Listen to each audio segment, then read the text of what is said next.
오늘은 일리아스 6권에 대해서 다뤄봅시다. 일리아스 1권은 사실은 전쟁의 처음부터 한 건 아니에요. 전쟁 9년 끝나고 10년차 마지막 해에 접어드는 이야기를 호메로스가 쓰고 있어요.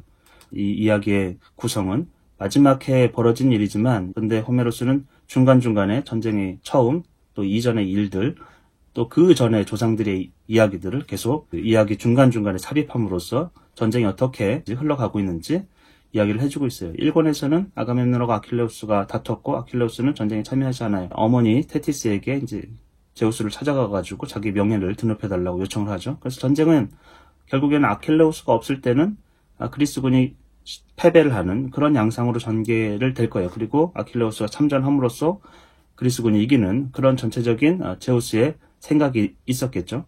2권에서는 아킬레우스가 없을 때 전쟁을 어떻게 시작할 거냐. 그때 이제 제우스가 아가멤논에게 거짓 꿈을 보냈어요. 2권에서 함선 목록들이 나오고 지휘관 소개들이 있어요. 양군의 지휘관 소개. 그리고 3권에서는 전쟁의 시작이 1대1 대결로 시작하죠. 파리스하고 메넬라우스 두 당사자 간의 1대1 대결. 그때 이제 파리스가 굉장히 수세에 몰리는데 죽기 일부 직전에서 아프로디테가 구해줘요. 결과가 아주 모호해졌는데 아가멤논은 자기 동생 메넬라우스가 승리한 것이니까 이제 보상을 요구하죠.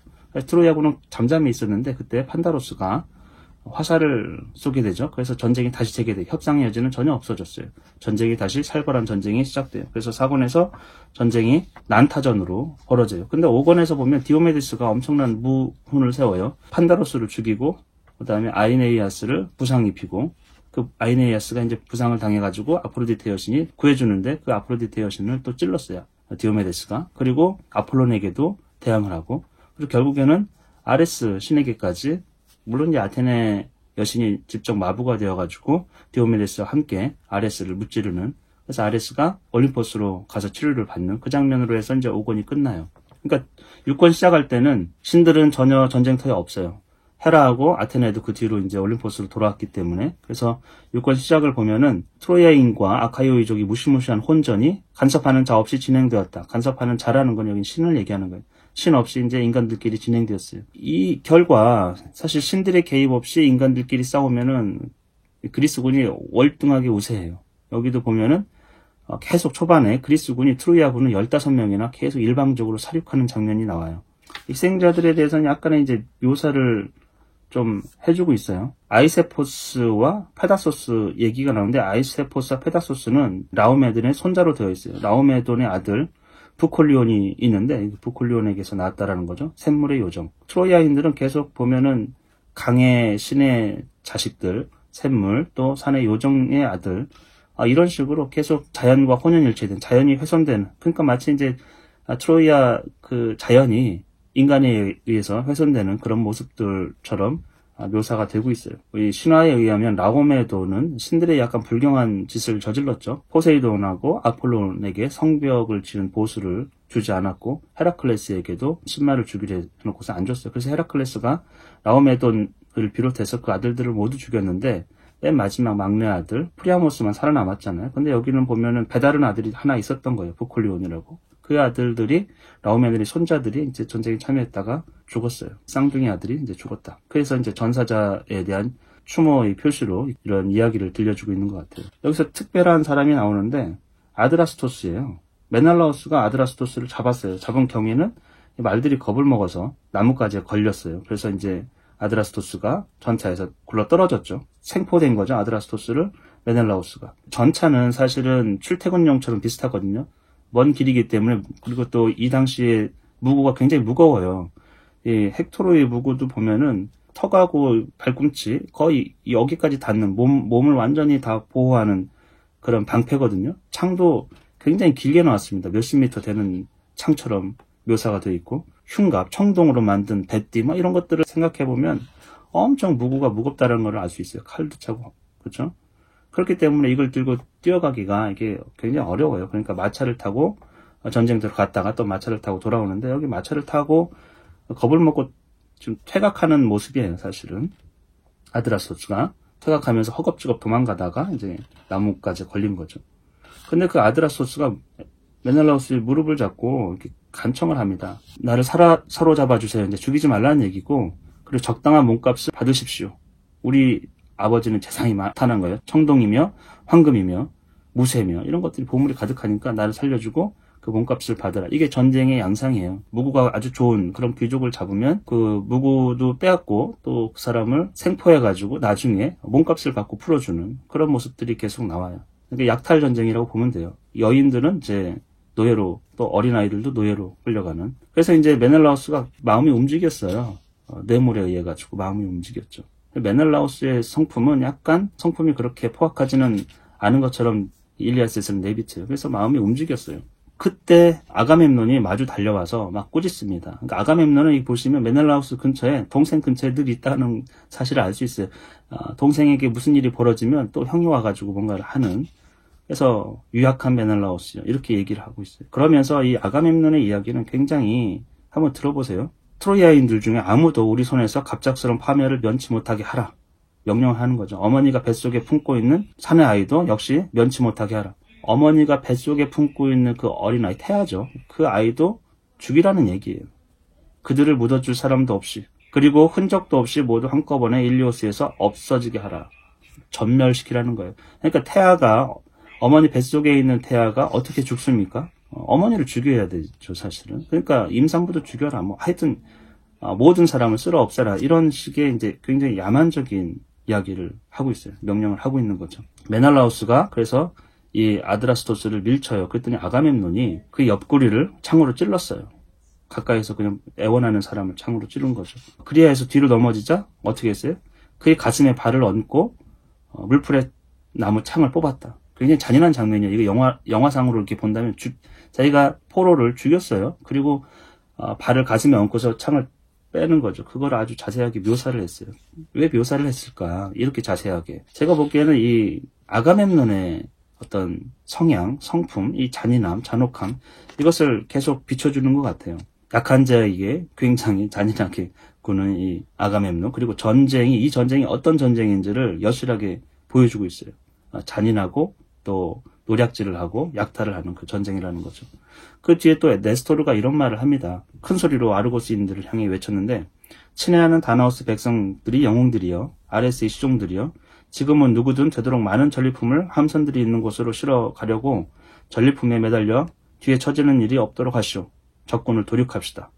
나중에 다 이기면 그때 노략을 하자, 약탈을 하자, 이런 내용이었거든요. 이거는 사실은 메넬라우스를 향해서 한 얘기랑 똑같아요. 약탈 전쟁인데 죽이면 죽은 사람의 무구를 자기가 챙기는 거잖아요. 사적으로 챙기는 거예요, 사실. 그건 자기의 보상이기 때문에 나중에 하자라는 거죠. 그 얘기는 지금 메넬라우스가 뇌물에 눈이 멀었기 때문에 지금 전쟁이 잘못된 방향으로 갈까봐 네스토르는 늘 말로써 뭔가를 합니다. 행동으로 뭐 너무 노인이기 때문에 할 수 있는 건 아니고, 하여튼 그래서 이제 힘과 용기를 불러줬어요.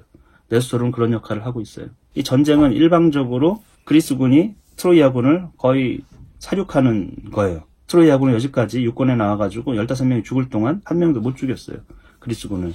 그랬더니 이때 헬레노스는 프리아모스의 아들이고 헥토르의 동생이에요. 왕자란 말이죠. 근데 헬레노스는 카산드라하고 쌍둥이에요. 카산드라도 예언자이고 헬레노스도 예언자예요. 근데 카산드라는 아폴론에 의해 가지고 예언의 은사는 받았으나 설득력이 없는, 아무도 믿지 않는 그런 예언이었고, 헬레누스는 전사로서도 유능하고 또 예언자로서도 최고의 예언자예요, 사실은. 트로이아뿐만 아니고 그리스 칼카스보다도 훨씬 더 나은 예언을 하고 있어요. 여기 보면 새 점쟁이라고 되어 있는데, 새를 통해 가지고 새들의 움직임, 그런 걸 통해서 점을 쳤던 거예요. 헬레누스가 아이네이아스하고 헥토르에게 다가가서 말을 합니다. 이 두 장수가 넘버 1, 2예요. 헥토르가 넘버 1, 넘버 2가 아이네이아스. 두 사람에게 전투에 나가가지고 일단은 버티고, 지금 수세 국면이 있으니까 잘 버티고 여기서 있다가 사방을 돌아다니면서 적군들을 제지해주고, 그리고 버티고 나서는 대열을 분기시켜라. 용기를 주어라. 막 이런 식으로 이제 전쟁을 북돋으라. 이렇게 이제 헬레누스가 첫 번째 조언을 합니다. 그리고 나서 두 번째는 헥토르에게 가요. 형님은 이제 성 안으로 들어가셔서 어머님하고 나이가 지긋한 여인들 모아가지고 아테네 여신에게 기도를 드려라. 그러면서 했던 얘기가, 궁전 안에서 가장 우아하고 가장 크다고 생각되는, 그리고 어머니께서 가장 좋아하는 옷, 그것을 아테네의 무릎에 올려놓고서 이제 기도를 하라고 이렇게 얘기했어요. 신에게도 뇌물이 좀 필요한 것 같아요. 근데 뭐 뇌물이라기보다는 이 고대사의 풍습에서는 신에게 나의 값진 것, 내가 아주 귀중하게 생각하는 것, 그것을 드림으로써 내 마음을 드리는 거죠, 사실은. 어떤 제물을 드림으로써 마음을 드리는, 나보다 내가 좋아하는 것보다, 내가 귀하게 생각하는 것보다 신을 더 귀하게 여기는 그런 마음으로 이제 기도를 서약을 하라고 이렇게 얘기를 했어요.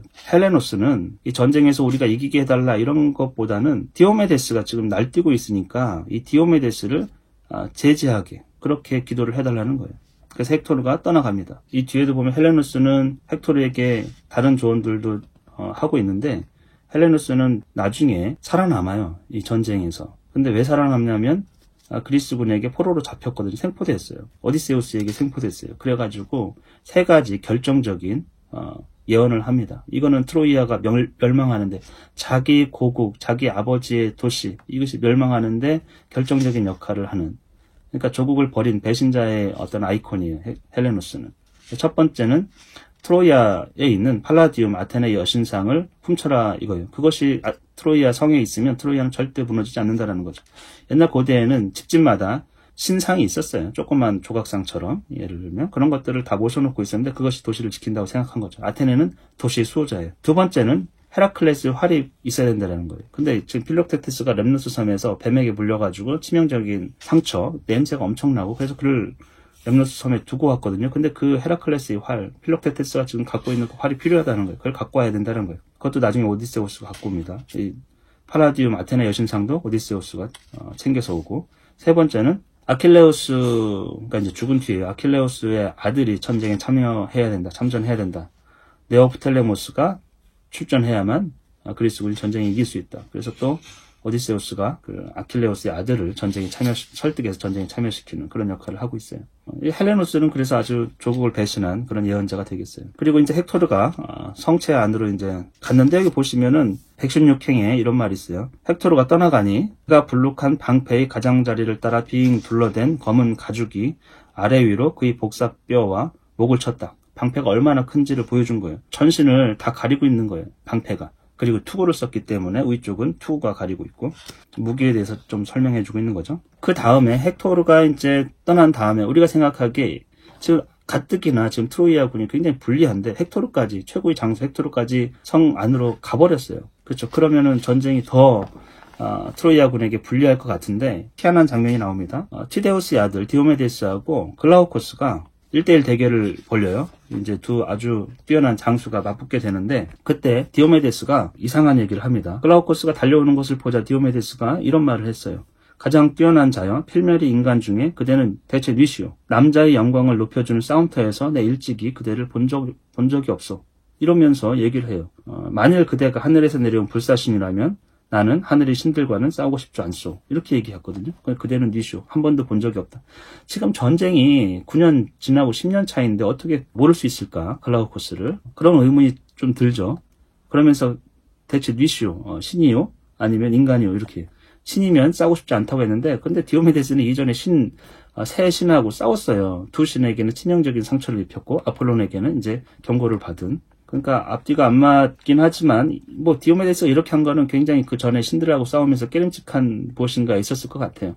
신들의 노여움을 살 수도 있기 때문에. 그러면 이제 운명의 파멸로 치달으니까 여기서는 아주 조심스러워하고 있어요. 근데 왜 그런가 하니, 글라우코스가 지금 디오메데스는 청동무장을 하고 있어요. 사실 무구 자체가. 근데 글라우코스는 황금 무구를 갖고 왔어요. 쓸 때는 별로 없을 텐데 휘황찬란하게는 보이겠죠. 아마 그런 외향에서 오는 대단함, 그것이 디오메데스에게 그런 생각을 품어줬던 것 같아요. 근데 이제 디오메데스가 글라우코스를 못 알아본 거는 글라우코스는 리키아 아주 먼 지역에서 왔거든요. 그러니까 글라우코스하고 사르페돈이 뒤늦게 참전했을 수도 있고, 지금 막 전쟁터에서 막 활약을 하는, 그럴 수도 있다는 생각이 좀 들어요. 모를 수도 있다. 예, 뒤늦게 동맹군이 참전했으니까. 그 전에는 트로이아는 성체 안에서 거의 나오질 않았어요. 아킬레우스가 있는 한에서는. 그래서 그 주변을 그리스군이 계속 약탈했던 거죠. 그러니까 이 동맹군이 글라우코스가 최근에나 와서 이런 현상이 있을 수도 있겠다, 그런 생각이 좀 듭니다. 디오메데스가 하는 얘기가 이제 신들에게 대항해서 아주 불행한 운명에 처해진 류크르코스 얘기를 하고 있어요. 디오니소스를 박해해가지고 엄청난 운명의 재앙을 맞이한 그 인물이에요. 아들들도 다 죽이고, 자기 스스로는 눈이 멀고, 그리고 자기 백성들에게 찢겨서 죽였다고 이렇게 전해지고 있어요. 그렇게 되고 싶지는 않다. 신들에게 괜히 저항을 하다가 그랬더니 글라우코스가 이런 얘기를 합니다. 티데우스의 기상이 늠름한 아들이여 그대는 왜 내 가문을 묻는 것이오 이렇게 돼 있어요. 근데 글라우코스는 디오메데스를 너무 잘 알고 있어요. 그 부모까지 그 아버지까지 잘 알고 있어요. 그러면서 왜 내 가문을 묻는 것이오. 사실 가문을 묻지는 않았거든요. 대체 그대는 대체 니시오 이렇게 당신이 누구냐고 물어봤더니 글라우코스는 내 가문을 왜 묻냐고 이렇게 얘기했어요. 근데 이거는 고대인의 풍습이에요. 내가 누구인가, 나의 정체성은 무엇인가, 이것은 내가 어디서 어디 출신이고 내 가문이 누구인지 내 조상이 누구인지를 얘기하는 거예요. 그것이 나예요. 지금하고는 다르죠. 우리가 지금은 당신 누구요 이러면 이름을 얘기하고 또 내가 하는 일, 학생이면 어떤 학교 몇 학년 몇 반이다 이렇게 얘기하겠죠. 직장인이면 무슨 일을 하고 있다 이런 얘기를 하겠죠. 근데 이제 글라우코스가 아주 유명한 비유를 합니다. 인간들이 가문이란 나뭇잎의 그것과도 같은 것이오. 잎들도 어떤 것은 바람에 날려 땅 위에 흩어지나 봄이 와서 숲속의 새싹이 돋아나면 또 다른 잎들이 자라나듯이 인간들이 가문도 그와 같아서 어떤 것은 자라나고 어떤 것은 시드는 법이오. 가문도 흥망성쇠를 한다라는 거죠. 잎도 역할을 다하면 떨어져요. 그리고 새로운 잎이 나고 그것이 새로운 잎이 또 그 나무를 지탱해 주는 것이죠. 그와 같다라는 거죠. 인간의 그 운명, 나뭇잎과 같은 그래서 떨어져서 땅 위를 굴르고 흩어지는 그 나뭇잎, 허망한 인간의 운명에 대해서 얘기하고 있는 거예요. 그러면서 이제 글라우코스는 자기 족보를 계속 조상들이 얘기를 하고 있어요. 원래 이제 글라우코스가 있었던 곳이 아르고스의 한 구석이었어요. 글라우코스가 지금 리키아 아주 터키의 아나톨리아 지방인데 트로이아에 보면 굉장히 밑쪽이거든요. 근데 원래 조상들은 아르고스, 지금 아르고스의 왕 디오메데스예요. 근데 디오메데스는 원래 아르고스 출신이 아니에요. 디오메데스는 그 할아버지 때를 보면 칼리돈이라는 지역에 있었는데 아버지가 살인죄를 저지르고 그래서 이제 아르고스로 왔던 거고, 그래서 디오메데스는 굉장히 재수가 좋게 아르고스의 왕이 되었어요. 어쨌건 그런데 이제 글라우코스의 조상들을 이렇게 쭉 얘기하고 있어요. 글라우코스는 원래 이제 아르고스에서 시지포스는 나중에 큰 형벌을 받죠. 언덕 위로 돌을 굴려서 또 떨어지고 계속 끝도 없이 돌을 굴리는 그 시지포스가 원래는 코린토스의 도시를 세운 창건자예요. 도시를 세운 자. 그래서 시지포스가 조상이라는 거예요. 그 시지포스의 아들이 글라우코스예요. 이름이 지금 똑같죠. 후손 이름하고. 글라우코스가 또 벨로르폰테스를 낳았어요. 벨로르폰테스는 헤라클레스 이전의 영웅이에요. 벨로르폰테스. 그 벨로르폰테스가 글라우코스의 할아버지가 되겠어요. 근데 벨로르폰테스가 아마 살인죄를 저질렀어요. 그 지역의 참주를 죽이는. 원래는 왕자였는데 프로이토스 왕에게 갔어요. 프로이토스 왕에게 갔는데 그 왕의 부인 왕비가 이 벨로르폰테스를 보고 반해가지고 동침하기를 열망했는데 벨로르폰테스는 그걸 거부했어요. 그랬더니 그 왕비가 오히려 벨로르폰테스가 자기에게 지금 유혹하고 동침하기를 강요하고 원했다 이런 식으로 거꾸로 얘기를 한 거죠. 근데 왕이 자기 이제 부인의 말을 듣겠죠. 사실은 죄를 저질러서 우리 고장에 온 그 사람의 말보다는. 그래서 그를 자기가 손으로 죽이기가 좀 그러니까 손님을 죽인다는 게 좋지는 않죠. 그래서 자기 장인, 리키아에 있었어요. 자기 장인이. 그래서 리키아에 있는 자기 장인에게 보내요. 이오바테스라는 장인. 그래서 여기에서 우리가 보면은 이 그리스하고 이 리키아가 서로 혼인관계를 하는 정도로 굉장히 친밀한 관계임을 우리가 알 수 있어요. 그래서 리키아로 보냈는데 서찰을 통해서 보냈죠. 이제 서찰에는 이 사람을 죽여라. 장인어른에게 보내는 거예요. 이오바테스가 이 당시 풍습은 손님이 오면 굉장히 접대를 많이 잘해줘요. 접대를 굉장히 잘해주고 나중에서 이제 10일째 되는 날에 서찰을 받았죠. 그랬더니 거기에 이제 죽이라고 되어 있는 거예요. 사악한 표지가 있었어요. 그도 또한 벨로르폰테스를 자기 손으로 죽이기가 좀 그러니까 무시무시한 일을 시켜요. 키마이라를 죽이라고 명령을 했어요. 키마이라는 앞에는 사자의 얼굴이에요. 사자의 머리, 그 다음에 몸은 염소 몸이고 뒤에 꼬리는 뱀이에요. 이건 뭐 해리포터에도 나오죠. 키마이라를 죽이라고 했어요. 근데 키마이라를 이 벨로르폰테스가 죽입니다. 그 몇 가지 일을 다 시키는데 그걸 다 완수해요. 영웅이기 때문에 페가수스를 타고서 키마이라를 죽였어요. 나르는 말 있잖아요. 그렇죠? 그래서 벨로르폰테스가 신의 아들이구나 이렇게 인정을 하고 자기 딸 이오바테스는 자기 딸을 그 벨로르폰테스에게 줍니다. 아내로 줘요. 딸을 줬다라는 거는 영지를 떼어서 이렇게 주었어요. 자기 딸과 함께. 그래서 나중에 벨로르폰테스가 이 리키아의 왕이 됩니다. 벨로르폰테스가 또 새 아이를 낳았죠. 이산드로스 히폴로코스, 라우다메이아, 벨로폰테스의 딸 라우다메이아가 있었는데 그 딸하고 제우스가 관계를 해서 낳은 자식이 사르페돈이에요. 그리고 둘째 아들 히폴로코스에게서 난 자가 글라우코스예요.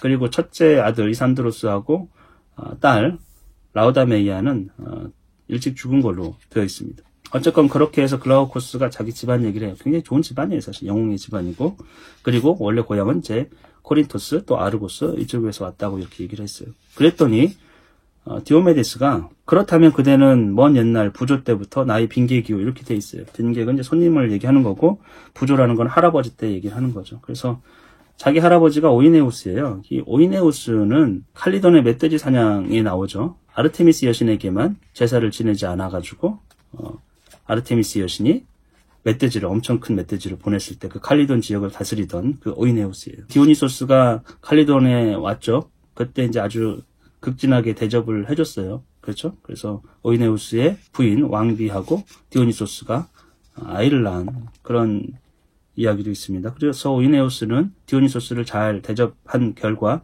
포도나무 재배법 그것을 익혔고 또 포도주 만드는 방법들을 배웠어요. 최초의 인간이 포도나무하고 포도주를 만든. 하여튼 오이네우스가 그 할아버지, 디오메데스의 할아버지예요. 그때 오이네우스가 벨로로폰테스를 20날이나 20일이나 대접한 적이 있다. 그리고 나서 우정의 선물을 교환했다 이렇게 되어 있어요. 그 보면은 오이네우스는 찬란한 혁대를 주었고 벨로로폰테스는 황금 잔을 주었다고 되어 있어요. 벨로로폰테스 황금을 준 거죠. 손님으로 와가지고. 그래서 이들이 지금 할아버지 얘기를 막 하고서 집안 얘기를 하면서 인연이 있다. 인연이라는 게 굉장히 별거 아닌 것 같아요. 손님과 주인으로서의 인연이에요. 그러니까 손님과 주인으로서의 관계는 계속 일리아스에서 많이 나와요. 왜냐하면 파리스가 스파르타의 손님으로 가서 헬레네를 주인의 그 부인을 훔쳐왔기 때문에 계속 그게 굉장히 큰 벌이 되거든요. 인식상. 그래서 계속 손님 접대를 잘하는 얘기들이 계속 나오고 있어요. 여기서 또 우리가 알 수 있는 건 디오메데스는 자기 아버지 티데우스에 대해서는 전혀 기억이 없대요. 할아버지 얘기는 하면서 자기 아버지에 대해서는 전혀 기억이 없다. 너무 어렸었기 때문에 아버지가 그때 돌아가셨다라는 거죠. 그래서 그들은 서로 무구를 교환해. 전쟁을 하지 않고 말로 이렇게 서로 소개하다가 우리 인연이 있으니까, 인연이라는 게 그냥 할아버지 때, 아버지 때도 아니고 할아버지 때 손님으로 왔었던 그 인연. 그래서 서로 무구를 교환합니다. 근데 비슷해요. 할아버지 때하고 비슷하게. 디오메데스는 황소 9마리 값어치밖에 없는 청동 무구, 글라우코스는 황금 무구. 그런데 그거는 황소 100마리 값어치가 있어요. 10배 이상의 차이가 나는 거죠. 근데 그거를 뭐라고 했어요? 제우스가 글라우코스의 분별력을 뺏어버렸다 이렇게 돼 있어요. 그러니까 제우스가 눈멀게 해가지고 글라우코스가 너무 손해보는 그런 거래를 했다 이렇게 돼 있죠. 근데 나중에 글라우코스가 죽어요. 그렇기 때문에 사실 이런 게 전쟁터에서 황금이라는 게 생명보다 값지진 않죠. 생명값으로 준 것처럼 되어 있어요. 그럴 것 같아요. 그렇죠? 왜냐하면 디오메데스는 지금 엄청난 5권부터 해가지고 힘을 발휘하고 있는데 글라우코스 갑자기 1대1로 나와서 이길 리는 없어요. 근데 어쨌건 그 인연으로 인해서 목숨을 구한 그런 이야기입니다. 그리고 이제 헥토르가 여기서는 이제 6권에서 제일 중요한 거는 헥토르가 성으로 가서 여인들을 만나는 거예요. 특히 맨 마지막에 자기 부인 안드로마케를 만나는 그 장면, 그것이 클라이막스가 되겠어요. 이 6권에서는 가장 중요한 장면이에요. 가장 인간적이면서 이 일리아스라는 책을 아주 돋보이게 만들어주는 그 장면이에요. 근데 이제 헥토르가 여러 여인들을 만나요. 오직 남자는 자기 동생 파리스 외에는 만나지 않는데, 자기 아버지조차도 만나지 않아요. 성에 가가지고. 프리아모스 왕도 만나지 않아요. 첫 번째 만나는 여인들이 트로이아의 아내들, 그리고 딸들, 여자들이에요. 남자들은 다 이제 전쟁터에 있으니까 그들이 뒤에서 막 몰려와가지고 자신들의 안부를 묻는 거예요. 형제들의 안부, 친척들의 안부, 남편의 안부를. 전쟁의 참상이죠, 사실은. 여인들이 와가지고. 왜냐면 전쟁터 지금 돌아온 헥토르가 있으니까 헥토르에게 우리 남편은 살았어요? 우리 오빠는 살았어요? 막 이런 얘기를 어떻게 됐어요? 이렇게 물어보고 있는 거죠. 근데 안타깝게도 헥토르는 다 그 얘기에 대해서 거부를 하고 신들에게 기도를 하라 이렇게 얘기를 해요. 일일이 뭐 누구 살았고 누구 죽었고 이런 얘기를 안 합니다. 그러면 다만 호메로스는 여기에 마지막 이런 문구를 써놨어요. 하지만 이미 많은 자들 위에 재앙이 걸려 있었다. 이미 많이 죽었고 또 앞으로도 죽을 거라 이런 얘기를 하고 있는 거죠. 기도도 필요가 없다는 얘기죠. 사실은 뭐 기도해도 결국엔 죽을 것이기 때문에. 헥토르는 여인들의 요구를 이제 무시하고 기도를 하라고 하고 이제 성 안으로 들어갔어요. 자세하게 성 안에 프리아모스 왕의 그 구조들이 나오고 있어요. 이 돌로 만든 침실이에요. 침실이 다 돌로 만들어졌대요. 뭐 대리석일지 모르겠지만 어쨌건 50개의 침실이 있어요. 거기에는 아들들과 그 아들들의 아내들, 며느리들이 살고 있는 거죠. 그러니까 50명이나 된다라는 거예요, 아들이. 그리고 안쪽으로는 또 침실 12개가 있는데 거기는 사위들하고 딸들이 살고 있어요. 워낙에 부자니까 사위를 맞은 거죠. 자기 딸들. 원래는 딸이 이제 아마도 시집을 갔을 텐데 여기서는 사위들이 들어와서 사는, 성 안으로 들어와서 사는. 물론 사위들이 뭐 성 안에 들어와 살면서 여러 이제 신하로서의 역할도 했을 거라고 생각돼요. 거기에서 이제 어머니를 만납니다. 그리고 자기 동생 가장 미인인 라오디케도 어머니가 같이 이제 어머니하고 있는데 그들 마주쳐요. 그때 어머니가 달콤한 포도주를 한 잔 너도 먹고 신에게 드리라고 이렇게 얘기하는데 어머니의 걱정이에요, 사실은. 너무 전쟁터에서 지치고 힘들게 왔으니까 기운을 차리라고. 그리고 달달한 그런 포도주 먹고 좀 쉬면은 기운을 차릴 수 있잖아요. 근데 전쟁터가 지금 시급하기 때문에 헥토르는 그걸 거부를 해요. 힘이 빠지고 술을 마시면 또 투지를 잃게 될까봐. 그거 당연하죠. 예.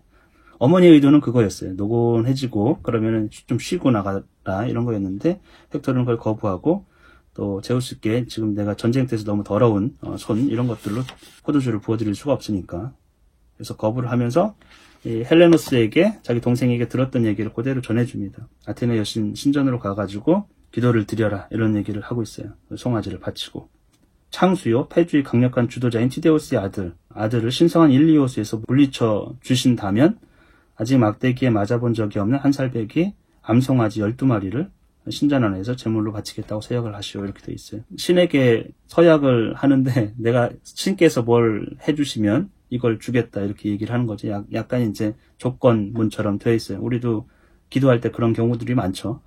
사실 다급하면 이렇게 돼요. 안 그러면 신을 믿을 수 있는데 믿지 못하는 거죠. 어찌 보면 믿음이 약한 거라고 보여져요. 그리고 여기 이 막대기에 맞아본 적이 없는 한 살배기 암송아지, 이게 흠없는 송아지예요. 흠없는 제물은 인간의 손을 타지 않은 거예요. 순수한 것. 그것을 제물로 바치는 거죠. 그래서 헤카베는 이 시녀들을 불러가지고 온 도성에 연로한 부인들을 모아 오라고 했어요. 여기도 보면은 연로한 부인들이 헤카베 왕비하고 같이 이제 모여가지고 신에게 기도 드리는, 마치 우리 교회에서 권사님들 모여가지고 기도해야 하는 것 같은 느낌이에요. 자기는 광으로 내려가가지고 거기에는 이제 향기로운 광인데 옷이 있으니까 좋은 옷이. 근데 문제가 되고 있어요. 지금 아테네 여신에게 바치는 가장 좋은 옷이에요. 헤카베가 가장 아끼는 그 옷. 그 옷이 시돈의 여인들이 온갖 솜씨를 다 부려서 만든 옷인데 그 여인들은 신과 같은 알렉산드로스가 고귀한 가문에서 태어난 헬레네를 데리고 오던 길에 넓은 바다를 향하면서 시돈에서 손수 데려왔던 것이다. 시돈은 지금의 레바논 지역이거든요. 레바논 지역에 있는 아주 고대 도시예요. 근데 거기에서 여인들을 데려왔는데 이 여인들이 이제 옷을 잘 짜는 여인들인 거죠. 솜씨가 좋은 여인들. 그때가 언제냐면 헬레네를, 지금 파리스가 헬레네를 데리고 거기서 와가지고 그 옷을 잘 짜는 여인들. 마치 이제 그 여인들이 왜 파리스가 이 여인들을 데려왔을까? 필요했을까? 아마도 자기 마음속에는 이 헬레네에게 좋은 것을 선물해주고 싶었던 것 같아요. 좋은 옷, 그걸 짜는 기술자들. 그리고 여기서는 이제 어머니에게 드린 거겠죠? 파리스가. 근데 그거를 아테네가 받을 리가 없잖아요. 지금 아테네는 파리스에게 원한이 아주 깊어요. 왜냐하면 파리스의 심판, 황금사과 심판, 가장 아름다운 그 여신을 누구로 선택했어요? 아프로디테로. 그럼으로써 아테네는 모욕을 좀 당했다고 느끼고 있거든요. 그래서 아프로디테의 선물이 바로 헬레네였어요. 헬레네의 사랑. 근데 그 헬레네하고 도망치면서 얻어왔던 그 옷이란 말이죠. 당연히 이것을 가지고 아테네 신전에 가가지고 빌어봐야 될 리가 없죠. 아테네는 당연히 기도를 들어주지 않았습니다. 뭔가 이제 앞뒤가 좀 안 맞는 거죠. 정확하게 잘 했으면 좋았을 것을. 그 또 하필이면 헬레노스는 예언을 어쩌면 뭐 잘했을 수도 있어요. 그렇죠? 지금 디오메데스를 후원해주는 게 아테네니까 아테네 여신을 달래고 싶어가지고 이런 얘기를 했던 거죠. 굳이 가장 용맹한 장수를 보냈어요. 아테네가 그것을 들어주지 않을 거는 몰랐던 것 같아요. 왜냐하면 어머니가 하필이면 그런 옷을 갖다 아테네에게 바칠 줄 몰랐을 수도 있고, 전쟁터에서는 글라우커스하고 디오메데스가 화해를 함으로써 사실은 신이 어떻게 보면 또 들어줬을 수도 있어요. 디오메데스가 전쟁에서 이렇게 특별한 일을 하지 않아요. 이제 황금 무구를 상으로 받고 나서는 뒤로 물러난 형국이고, 성 안에서는 지금 헥토르가 성 안에 와 있죠. 첫 번째는 많은 트로이아 여인들을 만났고, 두 번째는 자기 어머니 헤카베를 만났어요. 그래서 기도하게 만들었고, 이제 헤카베는 기도하러 갔고, 어머니가 기도하는 동안에 헥토르는 파리스의 집으로 갔습니다. 파리스가 지금 1대1 대결에서 물러나가지고 집에 있다는 걸 어떻게 알았을까? 아무도 몰랐는데, 아무도 못 찾았어요. 사실 보면은 3권에서 보면은. 근데 아마 형은 파리스를 잘 알았던 것 같아요. 전쟁 때 갔다가 은근슬쩍 와가지고 자기 방에서 사랑을 나누는 그 동생. 어쨌든 그래서 파리스의 방으로 갑니다. 근데 또 파리스의 그 집이 나와요. 거기는 트로이아에서도 솜씨가 가장 뛰어난 목수들을 데리고 파리스가 손수 지은 거예요. 그러니까 파리스가 얼마나 헬레네를 데리고 와서 기뻐했는지, 옷을 어떻게 만들어주고 뭘 해줄까, 이런, 그리고 자기 아이디어, 뭐 헬레네한테 집이 어땠으면, 인테리어가 어땠으면 좋겠다, 이런 것들을 들었겠죠. 그래가지고 그걸 자기가 또 기술자를 데리고 선수 지은 집이라고 되어 있어요. 그렇게 아주 자세한 묘사가 지금 호메로스는 한 것이죠. 이런 자세한 묘사도 우리가 잘 읽고 상상을 해보면 이 파리스의 기분을 좀 느낄 수가 있겠죠. 집을 지으면서 부인을 데려와서. 하여튼 거기로 들어갔어요. 그랬더니 거기에는 파리스하고 그 부인 헬레나가 있었죠.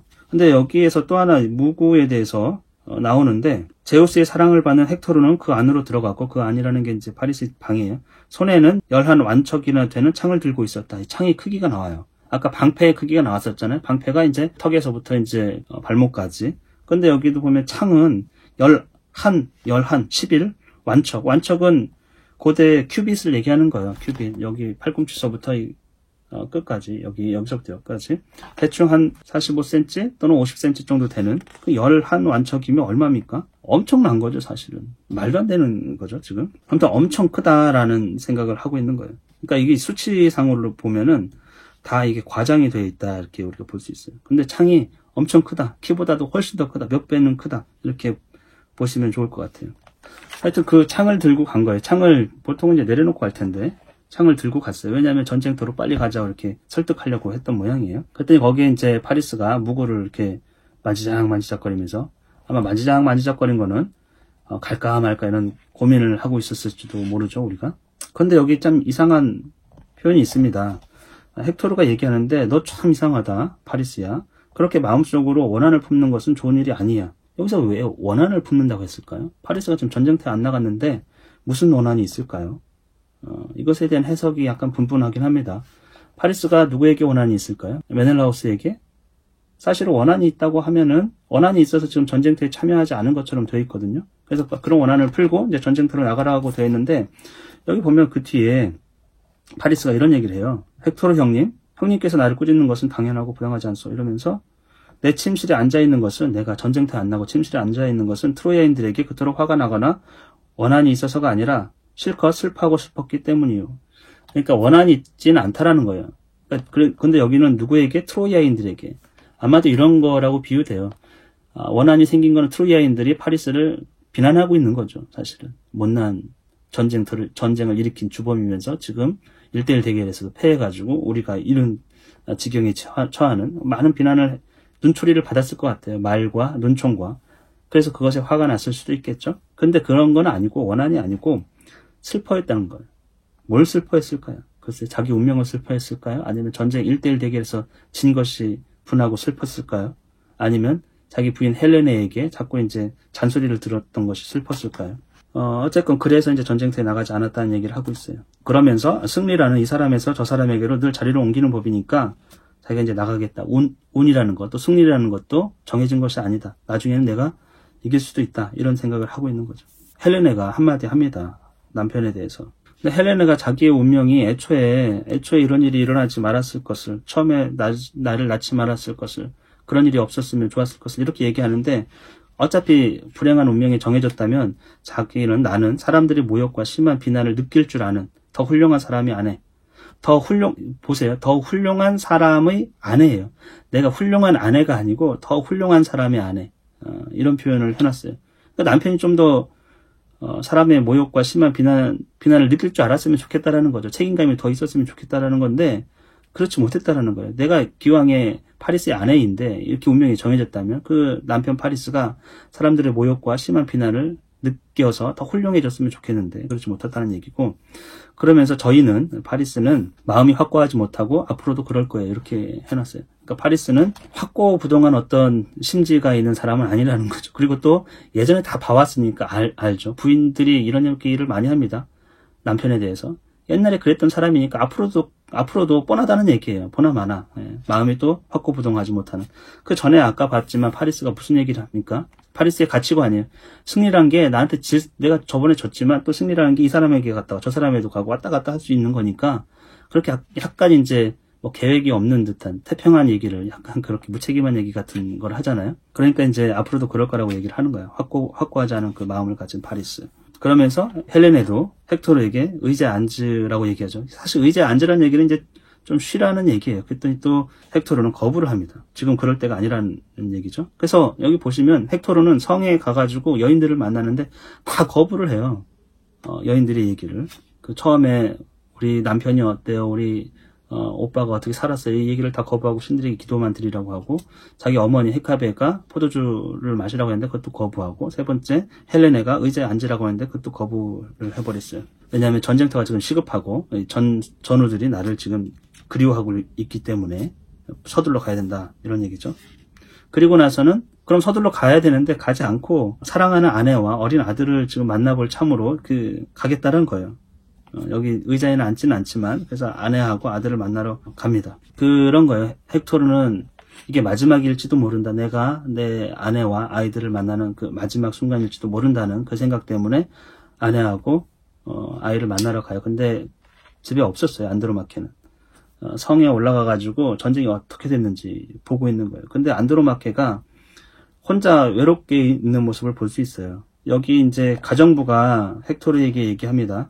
마님께서는 시누이들이나 고운 옷을 입은 동서들, 그들에게 가지 않았고 머리를 곱게 했다가 다른 트로이아 여인들, 무서운 여신을 달래고 있는 아테네의 신전으로도 가지 않았어요. 마님께서는 일리오스의 큰 탑 위에 올라가셨어요. 트로이아인들이 고전하고 아카이오족이 크게 우세하다는 말을 들으셨기 때문이지요. 하여튼 전령이 있나 봐요. 전세에 대해서 왔다 갔다 하면서.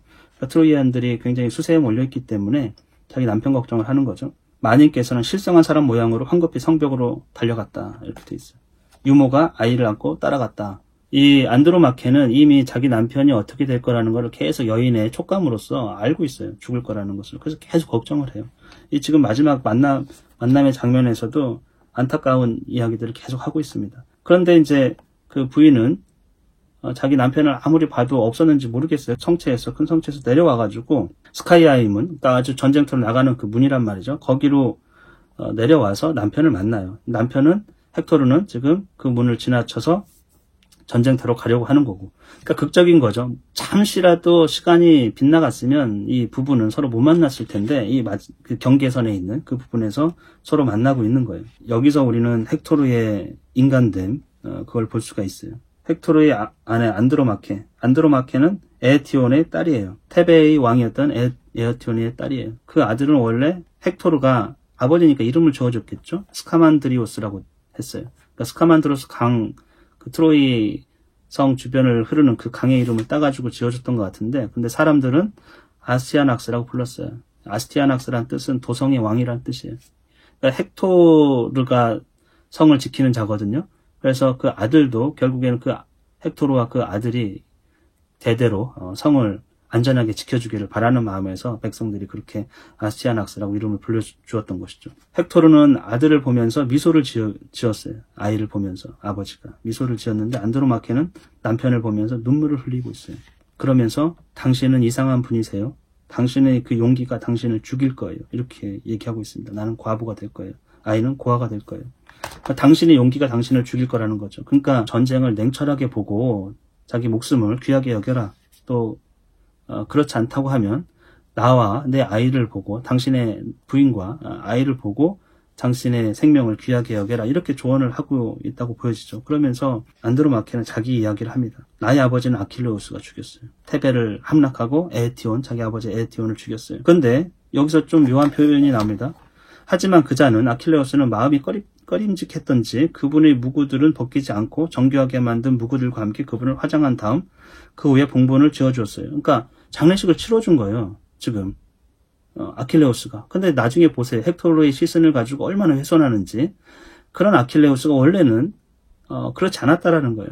그 장례식도 무구도 벗기지 않고 훼손하지 않고 화장을 해주고 거기다가 봉분까지 만들어줬어요. 적군이지만 해야 될 일을 넘어서서 많은 존중을 해준 거죠. 아킬레우스가 안드로마케 아버지에 대해서는. 그리고 또 궁전에는 7명의 오라비들이 있었는데 안드로마케 오라비들이에요.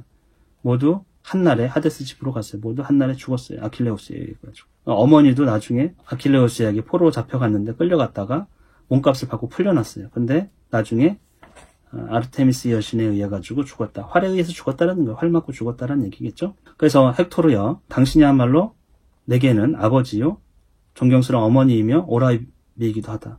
나의 꽃다운 난군이요. 당신은 나의 아버지이면서 남편이면서 어머니이면서 나의 오빠의 그런 역할도 하고 있다는 거죠. 안드로마케는 다 빼앗겼어요. 아킬레우스에 의해 가지고. 그러면서 안드로마케가 놀라운 그 전략을 얘기해줘요. 남편에게. 남편이 걱정되어가지고 이런 지혜가 발휘되는지 모르겠는데, 제발 당신의 자식을 고하러 당신의 아내를 과부로 만들지 마세요. 그리고 백성들을 저 무화과나무 옆에 세우도록 하세요. 그곳은 도시로 기어 올라가 성벽을 공격하기 가장 쉬운 곳이니까요.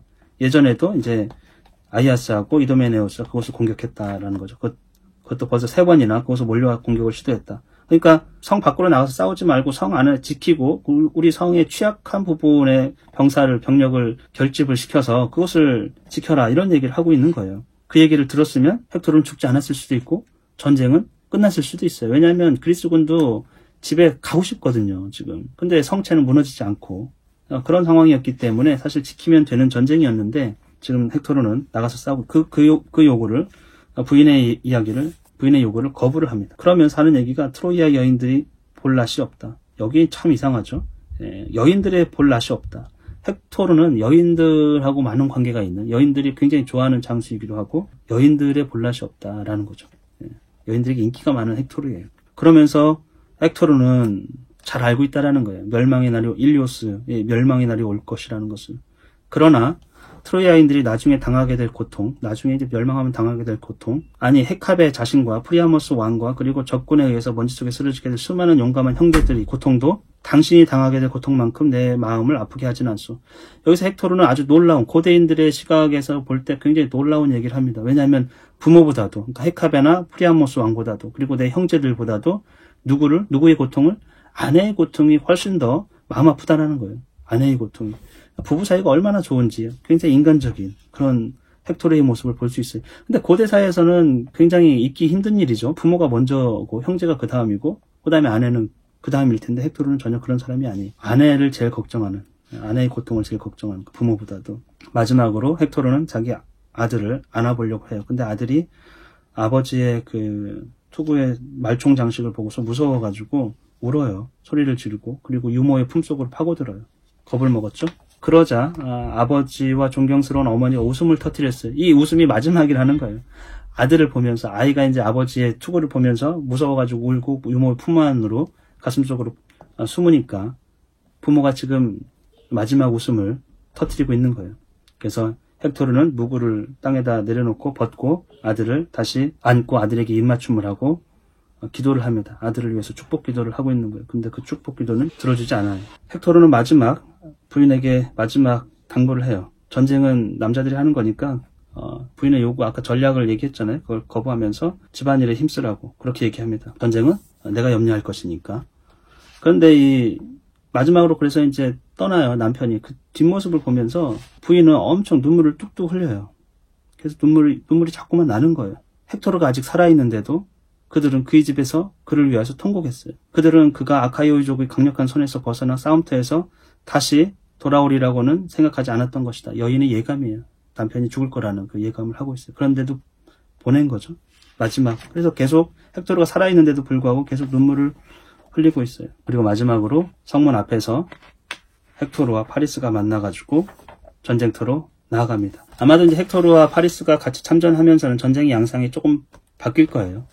헬레노스가 얘기했듯이 어떤 아테네 여신의 그 도움으로 또 그런 건 아니고 두 사람의 활약으로 인해 가지고 전쟁 양상이 좀 바뀌겠죠. 이 마지막 장면, 헥토르와 안드로마케의 장면, 이것은 이 책의 다른 모습이 전쟁만 하던 모습에서 일상의 부부, 마지막 죽을 수밖에 없는 운명에 그걸 또 다 알고 있는 그런 부부의 마지막 모습이고, 그 아이를 보고 미소 짓는 그런 모습을 보게 되는데, 안드로마케는 나중에 전쟁이 이제 끝나서 남편은 죽었죠. 또 자기 형제들은 다 죽었죠. 또 부모님도 다 죽었죠. 그리고 자기는 노예로 끌려가는데 사실은 이제 성노예예요. 근데 누구에게 끌려가냐면 자기 원수, 자기 남편을 죽이고 오빠들을 죽이고 아버지를 죽였던 그 아킬레우스의 그 아들 네오프텔레모스에 의해서 그의 노예로 끌려가요. 그리고 자기 아들은 그 어린 아들은 성벽에서 내던져져서 이제 두개골이 깨지고 처참하게 죽습니다. 그 어린 아들이 헥토르의 아들이라는 이유로 나중에 그가 장성해가지고 그리스군에게 무슨 일을 할지도 모르니까 그렇게 해서 처참하게 죽여요. 그것 또한 네오프텔레모스에 의해서 죽어요. 그 아들조차도. 그래서 그 원수의 아들에게 끌려가요. 그러니까 얼마나 비참한 운명이에요. 그렇죠? 그의 노예가 되고 있으니까. 일리아스 전체를 보면은 헥토르가 비참한 운명이지만 죽어서 막 그 훼손되는 시체. 그런데 전쟁이 끝나고 나서는 가장 비참한 여인 중에 하나는 헥토르의 부인이에요. 안드로마케. 두 사람의 이야기가 우리 가슴을 울리고 있죠. 아마 수천 년 동안 이 이야기는 많은 사람의 가슴을 울렸을 거예요. 오늘 6권의 핵심은 헥토르와 안드로마케의 만남이었어요.